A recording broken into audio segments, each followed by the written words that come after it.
Hello বন্ধুরা, তো এটা ছিল আমাদের আজকে আমিপাড়া মায়ের বিসর্জন। যেহেতু পুরো বাজার দিয়ে ঘোরানো হয়, এর জন্য আমরা দেখছিলাম। আর এখানে আমরা দাঁড়িয়ে দেখছি প্রচন্ড হারে ভিড়, মানে লোকজন বেরিয়ে চলে এসছে। 11:30 থেকে দাঁড়িয়ে আছি সবাই মিলে, আর এখন বাজে প্রায় 1-2 বাজতে চললো।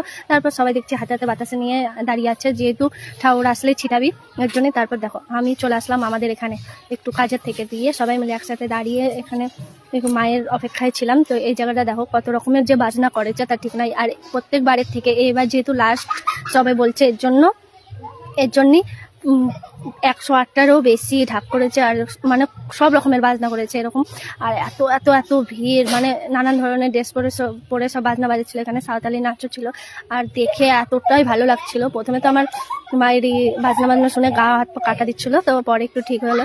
আর চোখ দিয়ে জলও বেরিয়ে গেছিল। সত্যি কথা কি জানি কি এরকম আজ কোনোদিন হয়নি, এবারই হলো। তো তারপরে আমি হাসছিলাম, যেহেতু মা আসছে ওই আনন্দে। তো আর এখানে যেভাবে সবাই মজা করছিল দেখে